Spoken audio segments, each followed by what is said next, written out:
Moi, ce que je peux vous dire, c'est que le pasteur, c'est vous. Le pasteur, c'est vous. Et votre église, c'est votre maison. Alors, certains vont dire, oui, mais attention, il faut aller à l'église. Il faut aller à l'église, c'est marqué, ils se rassemblèrent, ils rompaient le pain, etc. J'ai dit oui, c'est vrai. Laquelle église? Quelle église? Êtes-vous sûr de votre église? Et de toute façon, pourquoi il y a eu beaucoup d'églises qui se sont essaimées? C'est que au début, il y a bien eu une église qui s'est essaimée à droite à gauche, selon l'ordre du Seigneur, qui nous dit d'aller par le monde, faire des disciples. La société est faite de quoi? Elle est faite de familles. Ce sont chaque cellule qui forme la société. Et chaque famille est importante. Parce que si une famille va mal, on peut dire oui, ça me regarde pas, c'est mon voisin. Mais en même temps, les enfants qui tourneront mal, à l'école ou autre, viendront foutre le bordel dans la rue qui est la même rue que moi. Donc nous sommes tous liés. Donc pour en venir à l'église, il faut aller à l'église. Mais laquelle? Dieu nous montrera. Mais en attendant de trouver, j'en reviens à ce que je disais. La première église, c'est la maison. Et le pasteur, c'est vous. Méfiez-vous des religieux. C'est la pire espèce. Bien souvent, ce sont les religieux qui bloquent la porte de l'église. Rien d'étonnant. Du temps de Jésus, c'était pareil. Le Christ le disait lui-même. Vous mettez des fardeaux sur les autres que vous-même, vous n'êtes pas capable de porter. Aujourd'hui, beaucoup de ces religieux font office de portier, comme dans les boîtes de nuit. Tu rentres pas, tu rentres pas.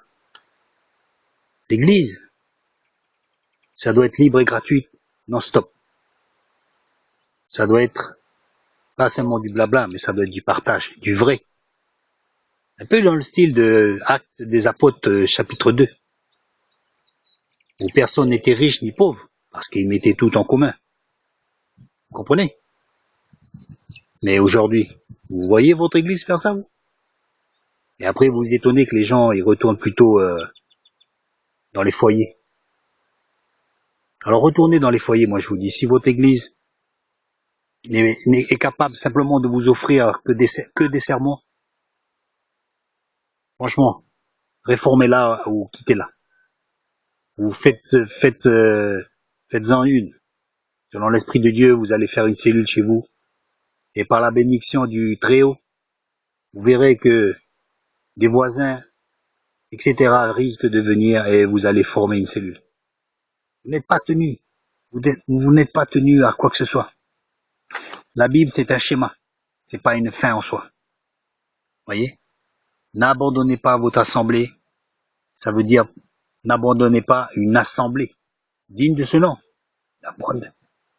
Une assemblée qui prêche la parole comme il faut, qui vient en aide à ses adhérents, à ses membres. Il n'y a aucune raison de la quitter, évidemment. Mais quelqu'un qui ne s'occupe pas de vous, pourquoi vous allez rester là-bas? Il ne s'occupe pas de vous. Et, mon frère, on va prier pour toi, mais c'est toi qui est dans la galère. Quand tu as des problèmes, tu as de ceci, là. Moi, j'ai connu l'histoire où j'allais à l'église, je parlais à mon père de l'église, mais pourtant c'est lui qui m'aidait, qui m'aidait financièrement et même il m'avait donné un appartement, prêté un appartement. Et il devait se demander, mais lui me parle du Seigneur, mais c'est moi qui l'aide. Et l'église, elle faisait quoi?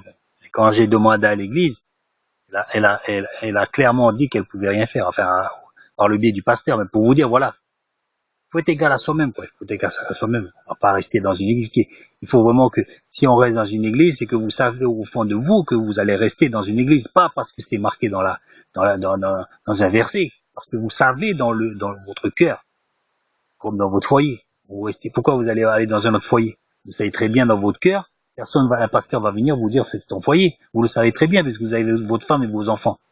À l'église, c'est pareil. Quand vous savez que c'est votre église, c'est que vous savez que c'est votre église. C'est pas parce que vous allez lire un verset. C'est parce que effectivement, le pasteur s'occupe de vous. Il s'occupe pas à vous sermonner l'esprit là. C'est vraiment du concret. Concernant le culte, Comment faire le culte? Inutile d'instituer des cultes, des jours, des heures, inutile. Tiens, c'est dimanche, faut faire le culte. Qui c'est qui a dit ça? Qui c'est qui a dit ça? Vous pouvez très bien faire une messe, un culte, le mardi, selon l'esprit qui agira dans le papa pour dire, voilà, je vais ouvrir la Bible. Qui c'est qui est tenu avec des lois et des traditions? Faites attention aux traditions. Donc le pasteur, c'est vous. Le culte, c'est toujours vous. Mais au travers l'esprit qui vous dira, tiens, fais un petit culte. Et le culte, vous savez, de manière générale, c'est quand vous éteignez la télé et que vous parlez à votre enfant, vous dites alors, ça s'est bien passé aujourd'hui? Qu'est-ce que t'as fait? Ah, ben lui, il est plutôt là à dire, papa, j'ai mon film. Vous êtes le maître du culte. Mon fils, je vais allumer la télé tout à l'heure, mais on va parler ensemble. Fais voir avant tes devoirs, ton carnet de correspondance. Le culte, on attend un sermon. On attend un sermon, on va à l'église pour écouter un sermon. Mais quand vous enseignez votre enfant, lui dites, tu sais, là, c'est pas bien, tu devrais faire comme ça. C'est un sermon. C'est un sermon. C'est pour ça que je dis, vous êtes le pasteur. Avec amour, vous reprenez vos enfants. Vous reprenez vous-même des fois. Des fois, c'est vous que vous devez reprendre, que vous dites, mon fils, tu vois, là, je m'excuse parce que là, j'aurais pas dû te dire ça, j'aurais pas dû m'énerver comme ça. Le pasteur, c'est ça. C'est le pasteur, c'est pas celui qui croit avoir la connaissance infuse et puis ne jamais se tromper. Non, c'est pas vrai. Le pasteur, c'est celui qui s'occupe de ses brebis. Donc, les premières brebis, c'est ses enfants et puis sa femme. C'est les premières. Quand vous allez dans votre église, est-ce que le pasteur vient vous voir régulièrement? Posez-vous la question. Est-ce qu'il fait l'office d'un papa, quoi, un pasteur? Est-ce que vous avez besoin de lui dire, ah mais moi j'ai un problème de loyer en ce moment ou de nourriture? Ou alors est-ce que lui-même va au devant de ces choses? Il dit, ou même sur l'estrade, il dit, est-ce que quelqu'un a des besoins ou quoi que ce soit? On va régler ça là. On va faire une quête là et puis justement on va essayer de voir, on va essayer de chaque semaine. Et posez-vous la question de votre église.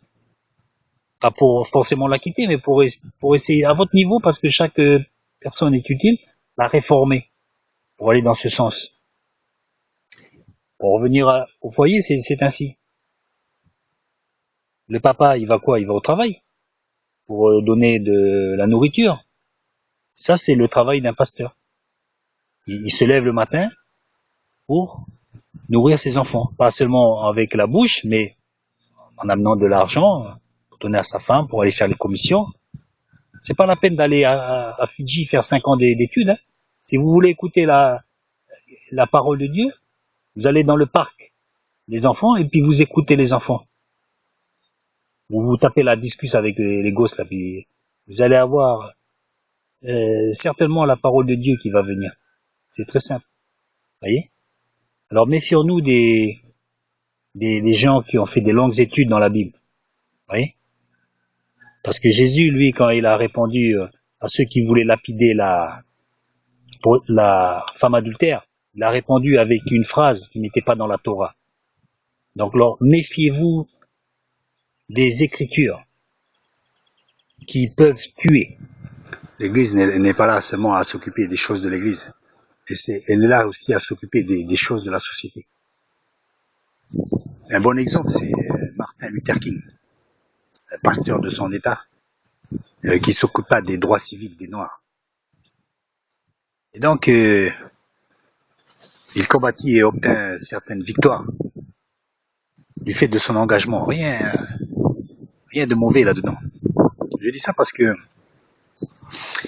certains m'ont reproché encore mes positions par rapport à l'immigration.